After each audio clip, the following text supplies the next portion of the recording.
Hey guys, welcome to the JP Drives YouTube channel. Today I'm going to be telling you guys about my 6 months ownership impressions of my Subaru Crosstrek Wilderness. First video on the channel, let's start it off right. I got this car 6 months ago. This is painted in the Geyser blue. Signature to the Wilderness. Only can get this color in the Wilderness. Right now it's kind of like a little bit of a cloudy day. So this color is showing a little bit darker than usual, but if it's a bright sunny day, this color pops crazy.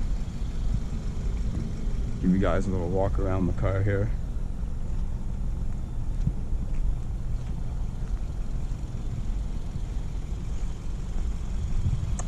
I've put around 6,000 miles on her, and I'll tell you what I like and don't like about it, but let's start with the power of this car.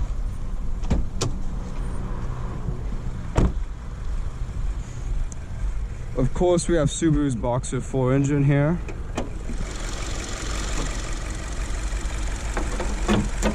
.182 horsepower and 178 pound-feet of torque, and that makes it out to a continuously variable transmission. Of course, I mean, we can like them and don't like them, but in my 6 months with this car, I've actually kind of grown to like the CVT at times. Sometimes it can act weird, but I'll get into those in our test drive here. I love these Subarus with the oil filter right there. It's just so easy to work on these cars if you like to do your own car work.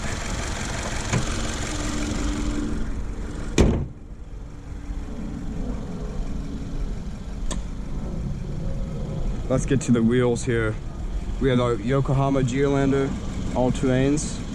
These tires are good in between, I would say, between good at off-roading and on the street. I don't hear much of the tires on the road. They're pretty quiet.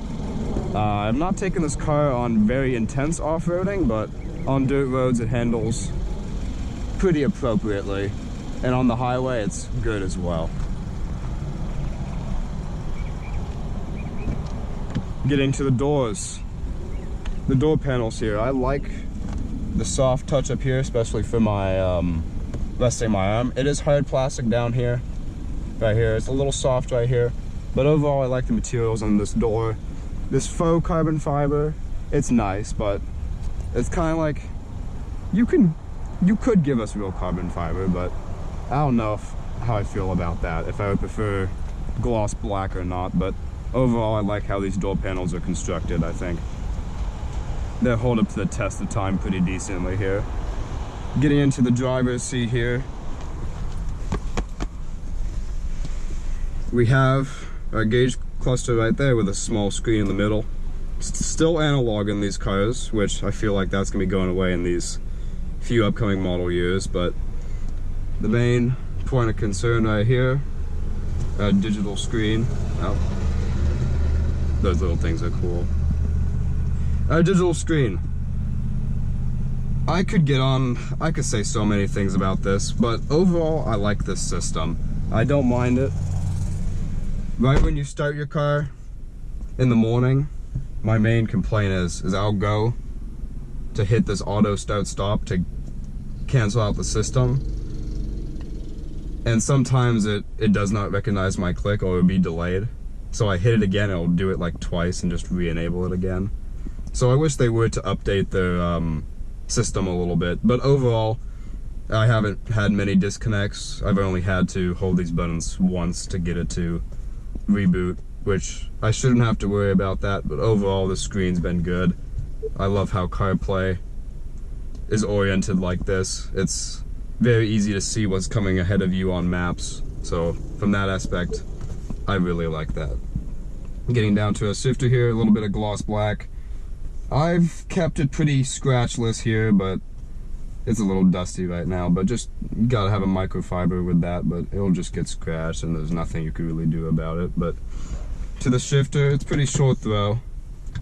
I like it if I'm in the city and I have to like reverse or quickly. It's not that long to move these gears, but that's just my personal preference. Then electronic handing brake right here. We have our 12 volt 120 outlet, our cup holders. We have these little things that I guess are supposed to keep things, if they spill, kind of isolated, but I spilled an energy drink in here a few days ago and it caught a little bit of it, but it still went underneath there. So they work to a certain extent. But getting to the seats here, these seats are pretty nice. I don't have many complaints about how comfortable they are. If I'm all sweaty after my sports, I don't have to really worry about them. I can just wipe them down with like a wet towel or something, because they have the water resistance. Ugh. Moving to the back seat, we have our door panels right here. Almost the same as the front panels, but no soft touch materials up here. Let that little dirt bike go by quickly here. No soft touch up here, all hard plastic. A little bit of soft touch there, but mostly hard plastic on these door panels. Pretty decent room in these back seats. I'm a pretty small guy though, I'm 5'5", but I have plenty of room to extend my legs here. The only place of concern that I would have if you're taller in here is probably your headroom, because right now I don't have much room with me sitting all the way back in the seat. But back here we have one USB-A, one Type-C, no air vents. I wish we could see air vents back here, but really, I don't care what's going on back here. Whoever's back here, they can survive with no air. The air, it'll get back here. They'll get it eventually.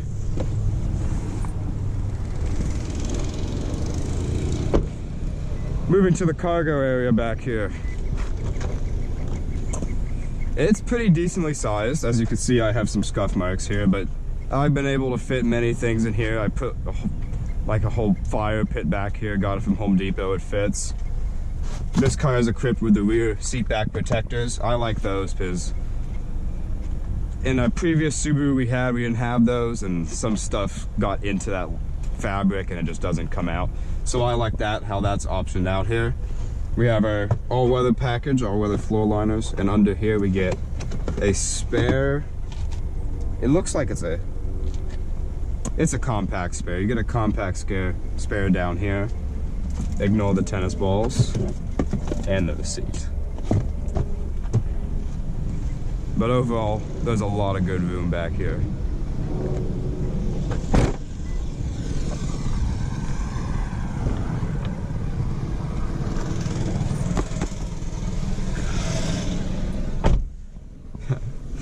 There's that dirt bike again. I'll see what C's doing. And then we'll do a turning radius test here real quick. Because I find the turning radius and how this car handles on the road pretty nice. Just make sure, okay.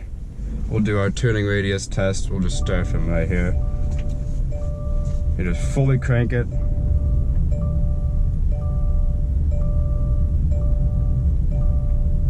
Pretty good turning radius, if I had to say. I could just do circles all day. But here, let's pause this right here. And buckle my seatbelt so I get this car to shut up. It will not. If you just drive a little bit without your seatbelt in these cars, they will not shut up at all. That's really annoying.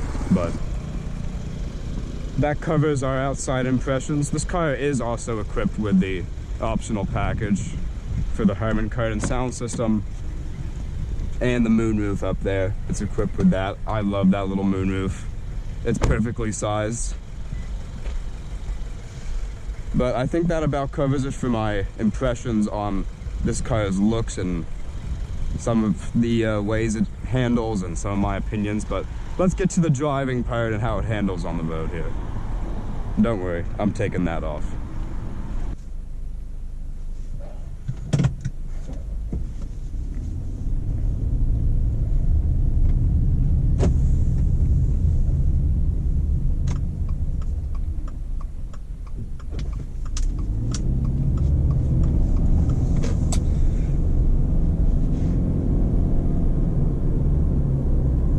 I've grown to like how this boxer floor sounds, especially at low RPMs. Some people could say that it kind of can drone, but I like it. I like how it sounds at any RPM. Road noise is pretty good in this car. We'll see in a second when I get on the highway here. But just cruising at 50, pretty quiet.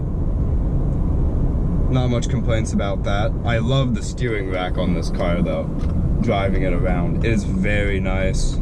Same rack as the WRX, dual pinion. Steering is very responsive and pretty light though, but for this car that's fine.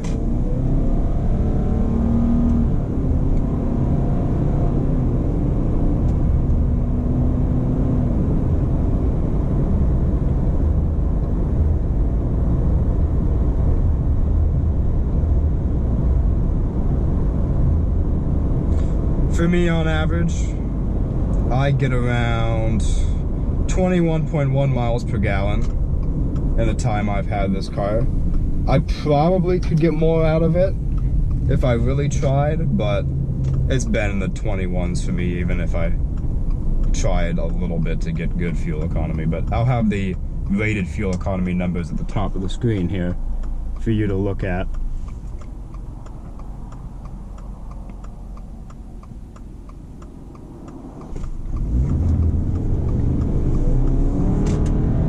Good power for getting on the highway here.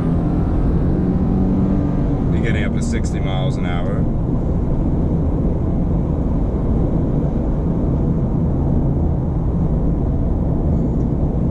In all the situations I've been in with this car, I've never really had a complaint about power in a situation. Like, I've never said, oh, if I just had a little bit more power there, I was able to do something. It can handle itself pretty good. It can get out of its own way.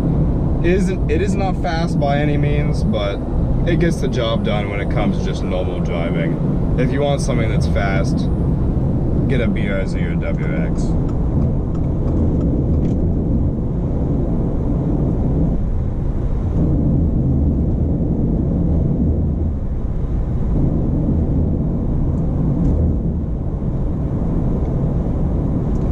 But overall, road noise, not a complaint.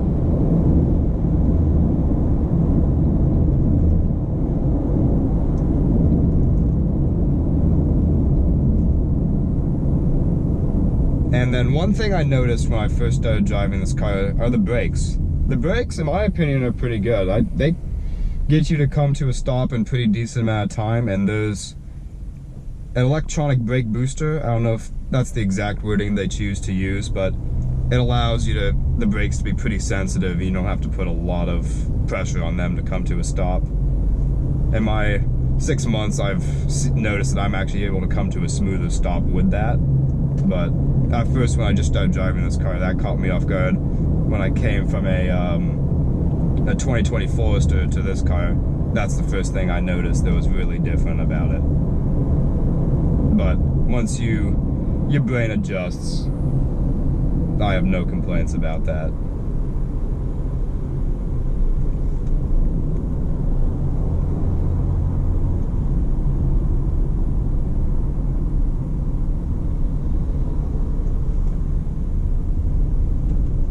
Visibility out the back is great.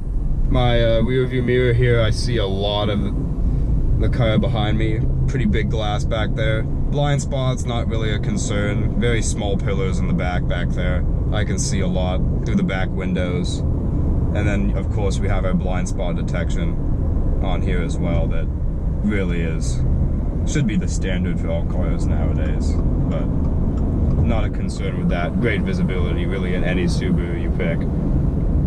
But same with this one. Great all around.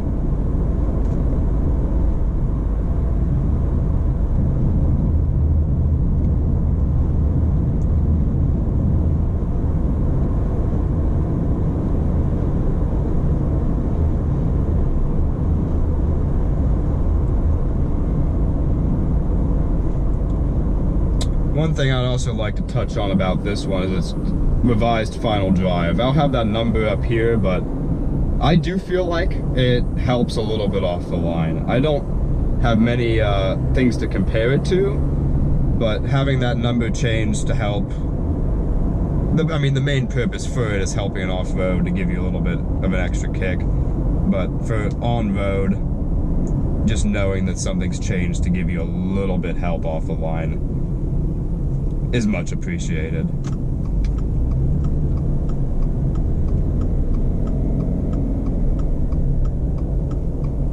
Turn signals. This has the good Subaru turn signals, not the BMW-like ones that are in the WX-BRZ. Those, I could adjust to them. Oh, that's a beautiful Porsche. Those I could adjust to, but I like this one where it just stays down. I think that's how it should be. Because then you're messing with it like back and forth, back and forth. I just can't stand it, but that's something you would adjust to if you had that car. But turn signals, noise, not annoying. Pretty calming turn signal noise. Some could really annoy me, but this one doesn't. Wow. That Porsche is pretty. Steering wheel. I like this steering wheel. It's pretty nice. I don't really know what else I would change about it for this type of car. Just because it is a Crosstrek, it's not a sports car, so don't need much on this steering wheel, but I have no complaints about it. Comfortable in my hands. All your buttons are easily accessible here for your adaptive cruise control. We'll try that out on the way back when we do our parking and test out our rear view camera here over there. We'll look at that on the way back. Volume controls, track selection, source. Right here you can, if you can see that, choose what you have on your upper screen there. Answer call, hang up on call, and then this button to trigger whatever voice assistant you have, the one in the car or Siri or something within CarPlay, and then your volumes there. This car does have paddle shifters, but it is a CVT, so you have a manual mode, but really most people just keep it in drive. There's really no point of being in manual mode, but I've still been able to figure out how to have fun with it.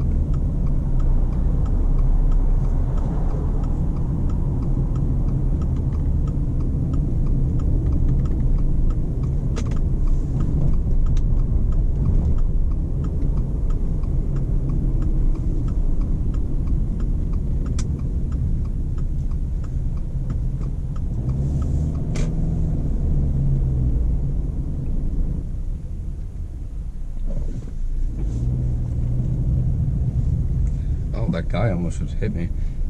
Lovely. Okay, now we can test out our rear view camera. I like it. I don't really have any complaints about the resolution here. Give you trajectory lines if you could see those. Green, red. When you get close to an object here, you'll see little, if I can get close enough to this, little squares pop up here, letting you know that those sensors detect something that's back there. Get pretty close there. There you go. There's your red. Also shows up right here in the center screen. But I have no complaints about the camera resolution. Let's see how our parking job was.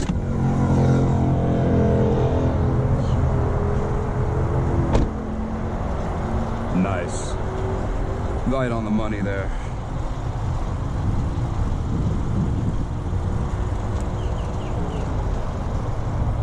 But this lets you see the car in the sun a little bit more. Still overcasty, but in bright sun, this color really does pop.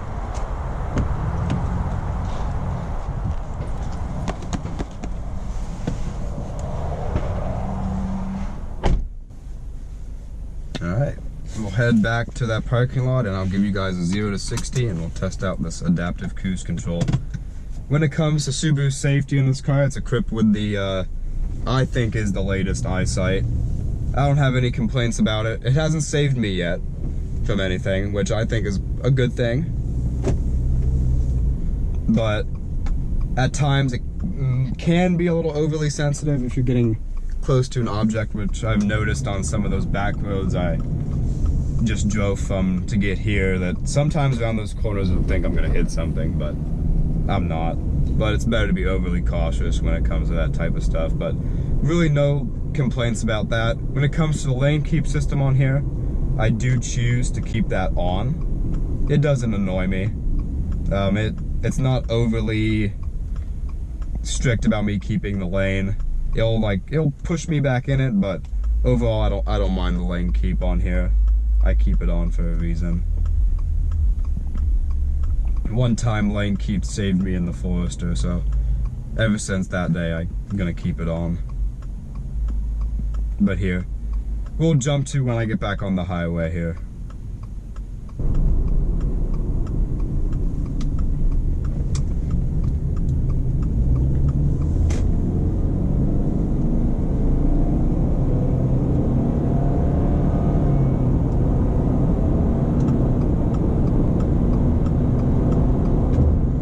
I'm a big fan of the one-touch lane change on these Subarus. They've had that for a while, but I've started to use it recently, so I don't have to push the stalk all the way down while I'm just switching lanes. I like it. You can disable it if you don't like it, and you can adjust how many blinks it gives you, but I just kept it on the default. I think that's, here, let's see. Hold on. Just 3 blinks is the default.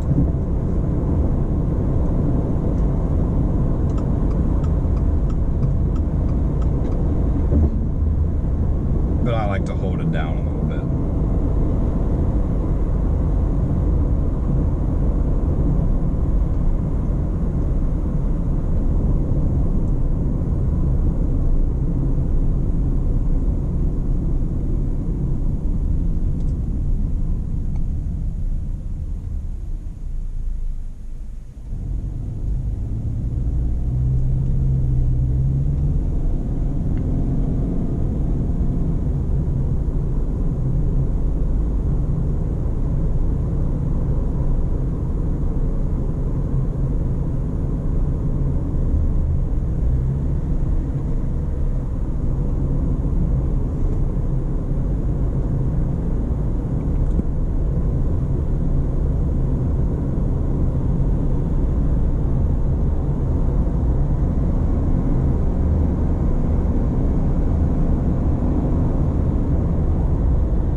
But when it comes to how this car handles on the road, I have really no complaints. It handles good in all scenarios. It stays pretty flat too, because it does have some anti-roll on it. One thing that I noticed the most out of this was, coming from the Forester, was how stable this car feels on the road compared to that car. That's one thing I also love about it. It inspires a little bit more confidence in how it handles itself, which I appreciate. These tires, they don't make much noise either on the road. It's more of a hybrid off-road tire. A lot of people put more aggressive ones on there though, and I can understand why, but to ship these cars with those tires, it's a good tire for this car. I'll test adaptive cruise here real quick. Put it on. It will steer for me.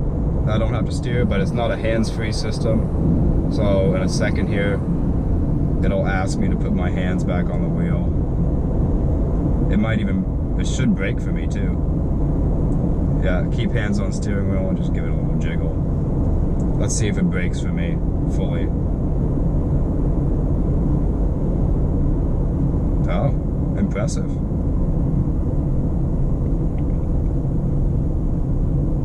Will it hold a complete stop? We're gonna find out right now.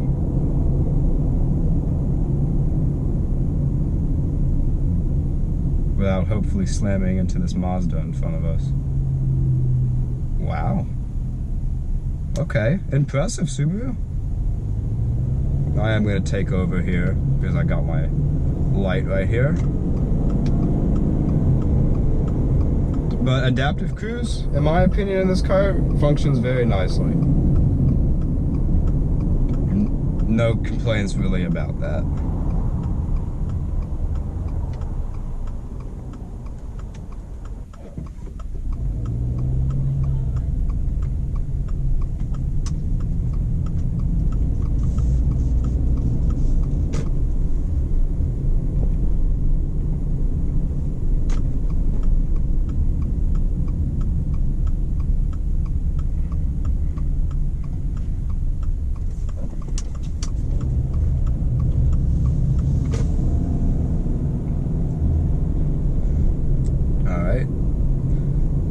we're gonna begin our 0 to 60 here. Another turning radius test, pretty quick turning, 17 miles an hour. Turns nice in my opinion here. We're gonna make sure there's no cars here. I don't know what that car is doing. No cars here. We're gonna leave everything just standard. No sport mode. We're gonna brake boost and intelligent, and we're gonna let go.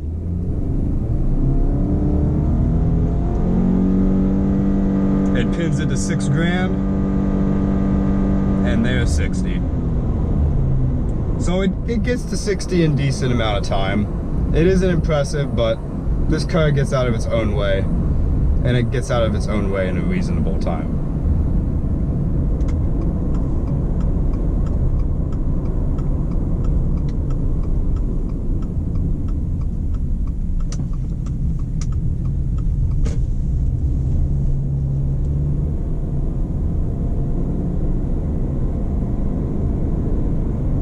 Come out right here.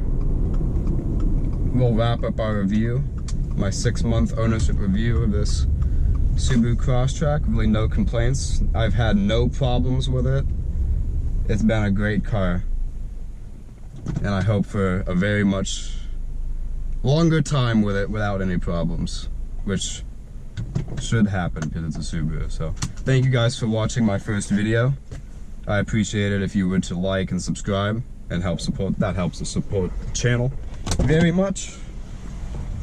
And we'll wrap up this review.